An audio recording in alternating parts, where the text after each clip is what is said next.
Bismillahirrahmanirrahim.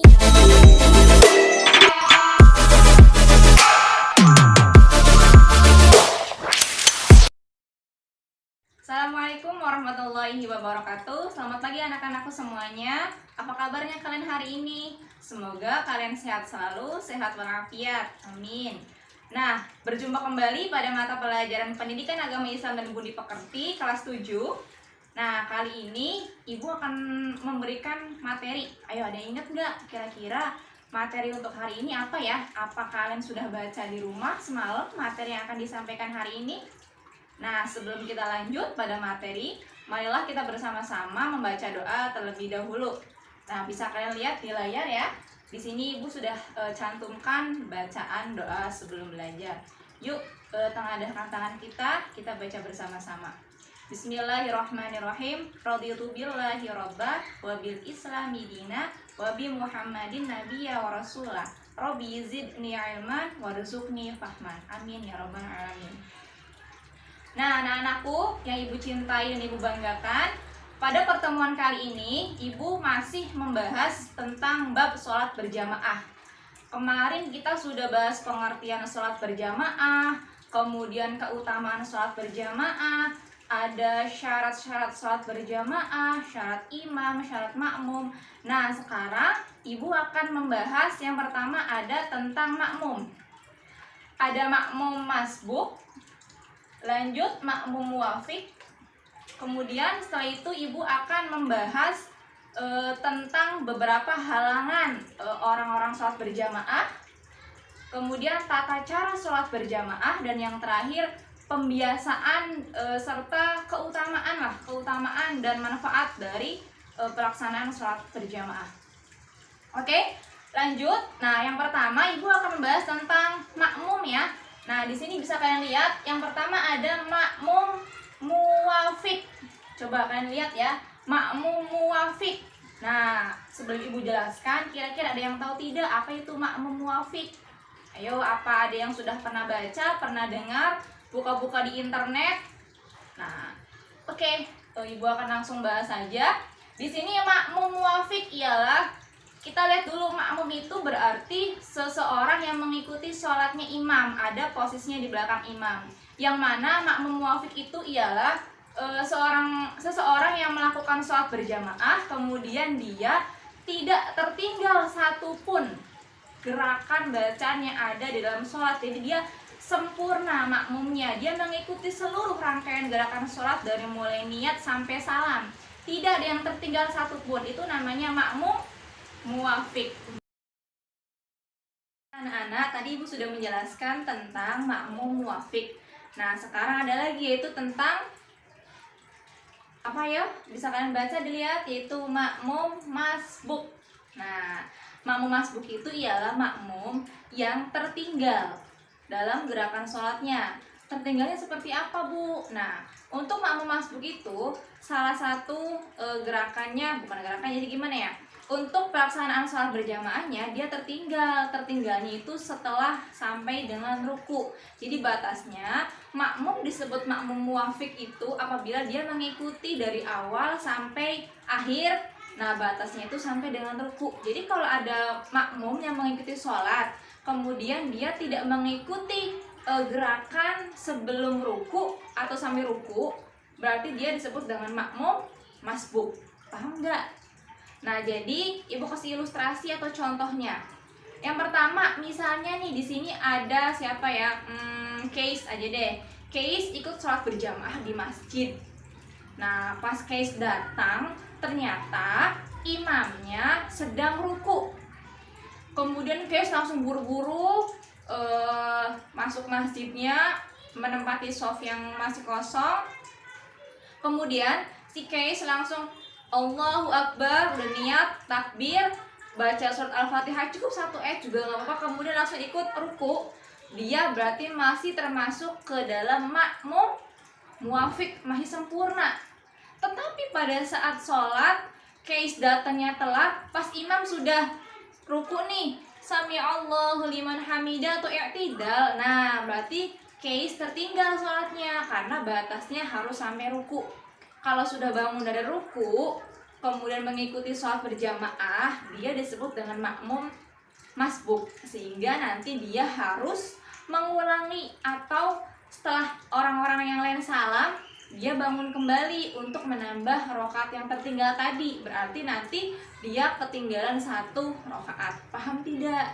Ayo. Jadi intinya kalau makmum muwafiq itu dia makmum yang sempurna, dia mengikuti seluruh gerakan sholat dari awal sampai salam. Tetapi kalau yang makmum masbuk, dia melaksanakan sholat tetapi tertinggal. Tertinggalnya itu setelah imam melaksanakan ruku. Jadi dia masuk sholat itu pada saat i'tidal, ya. Sudah paham ya? Ya, semoga kalian bisa memahaminya. Lanjut. Nah, setelah ini ada apa lagi? Coba kalian lihat. Nah, di sini ada halangan sholat berjamaah. Ada apa saja? Yang pertama, ada hujan yang sangat deras, yang sangat besar. Yang kedua, angin bertiup sangat kencang. Sehingga terjadinya hujan, angin di sini mengakibatkan kita itu susah untuk datang ke masjid atau mushola. Ini kriteria untuk yang sholat berjamaah di luar ya, bukan di rumah.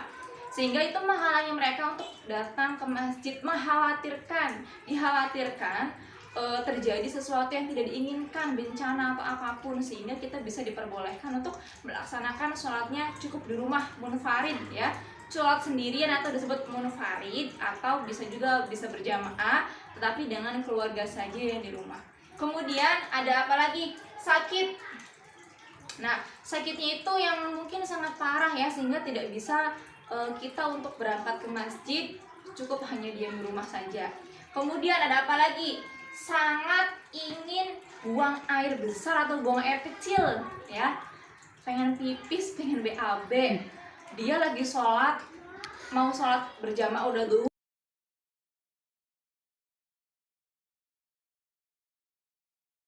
makan yang mengandung baunya itu menyengat seperti jengkol, petai, bawang-bawangan, sehingga dikhawatirkan kalau kalian tetap melaksanakan sholat berjamaah di mushola atau di masjid, itu mengganggu kekhusyuan sholat para jamaah di samping kalian ya, malah jadi nggak khusyuk atau pusing dan lain-lain. Itulah beberapa hal-hal yang menghalangi kalian untuk sholat berjamaah. Jadi kalian diperbolehkan kok dalam keadaan ini kalian tidak melaksanakan sholat berjamaah, melainkan sholat munfarid atau sholat sendirian saja di rumah.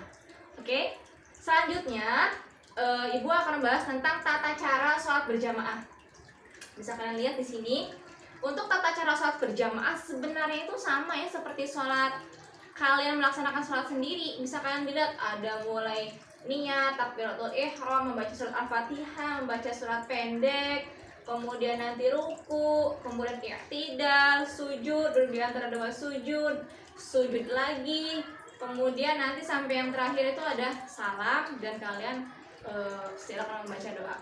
Tetapi ada poin yang berbeda di sholat berjamaah ini. Ibu hanya menuliskan poin-poin gerakan dalam gerakan sholat saja. Tetapi ada beberapa hal yang membedakan antara sholat berjamaah dengan sholat sendirian. Kalau sholat sendirian kan kalian baca sendiri semua ya. Nah, tapi kalau untuk sholat berjamaah ada juga nih yang berbeda. Yang pertama, niat. Kalau tadi misalkan ibu, saya mau sholat duhur berjamaah, berarti usolli faradul duhri arba'a raka'atin mustaqbil qiblati ada makmuman. Tetapi kalau sholat sendirian, usolli faradul duhri arba'a raka'atin mustaqbil qiblati adaan lillahi ta'ala. Beda ya, bisa kalian ingat-ingat. Kemudian apalagi untuk bacaannya pasti berbeda karena mengikuti imam. Maksudnya bacaan sama tapi mengikuti imam. Nah, ada dua kejelasan dalam membacanya. Yang pertama ada yang disebut dengan jahar dan sir. Untuk jahar itu dibacanya keras atau lantang.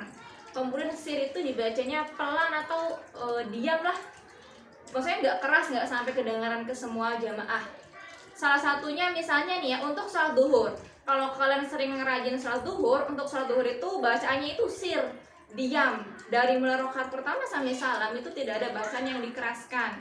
Asar juga sama. Nah, nanti untuk sholat maghrib ada 3 rakaat. Untuk rakaat pertama dan kedua, kalian pasti yang rajin sholat berjamaah di masjid, pada saat sholat rakaat pertama itu di sholat maghrib itu membaca surat Al-Fatihah kan keras. Nanti kalian kan baca amin, itu namanya jahar, bacaannya keras. Kemudian dilanjutkan dengan membaca surat-surat pendek sampai rakaat kedua. Kemudian lanjut sholat isya. Sholat isya juga sama, itu masih jahar atau jelas. Nanti imam membaca dengan keras, dengan jelas itu pada rakaat ke-1 dan kedua. 3 dan 4-nya itu sir atau pelan lah ya, nggak kedengeran. Dan yang terakhir ada sholat subuh, itu dibacanya jahar juga dari awal sampai akhir karena hanya ada 2 rakaat.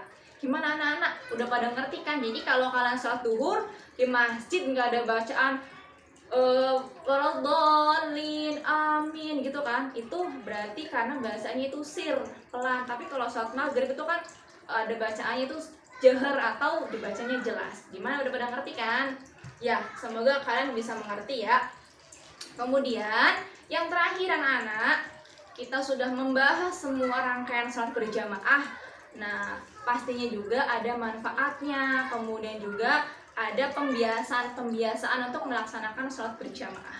Nah, yang pertama, kalian bisa lihat tadi, ini masih mencangkup tentang manfaat atau keutamaan sholat berjamaah ya. Ini bisa kalian lihat keutamaannya atau manfaat sholat berjamaah. Yang pertama, mendapatkan pahala hingga 27 derajat, perbandingannya 1:27 dibandingkan sholat sendirian. Luar biasa kan? Kemudian yang kedua itu menyambung tali silaturahim yang tersesama. Jadi kita itu gak hanya di rumah saja, tetapi kalau sholat berjamaah kita kenal dengan orang-orang di sekitar kita, tetangga kita, sehingga kita semakin banyak saudara ya. Yang ketiga ada menguatkan kesatuan.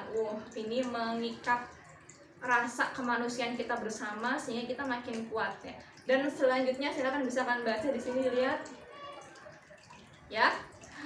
Oke, kalau sudah dibaca, sudah dilihat, diingat-ingat, dipahami. Selanjutnya yang terakhir nih, ada beberapa pembiasaan sholat berjamaah. Tuh ada banyak banget beberapa poin, bahkan kalian bisa baca di buku paket yang udah ibu kasih dari sekolah. Itu ada sekitar 10 lah.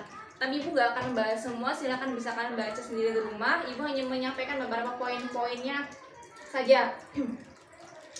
Bagaimana caranya Bu, apabila kalian sudah terikat, terketuk, terpanggil hatinya dan mencintai pelaksanaan sholat berjamaah, maka kalian akan merasakan hal-hal yang pastinya bersifat positif. Salah satunya apa? Pada saat adzan berkumandang, maka kalian segera untuk datang ke masjid melaksanakan sholat zuhur, asar, maghrib, isya, subuh. Kemudian yang kedua, nah kalian itu akan mengajak teman-teman kalian, orang-orang di sekitar kalian untuk melaksanakan sholat berjamaah. Dan yang lainnya tuh bisa ada juga nih, yang ketiga, keempat, kelima, silakan bisa kalian dilihat, dibaca dengan baik-baik, pahami, dicermati. Oke, sudah ya. Itu beberapa pembiasaan dalam sholat berjamaah, ada 5 ya. Nah, alhamdulillah anak-anak, untuk materi bab yang pertama di semester 2 ini tentang sholat berjamaah, kita udah selesai.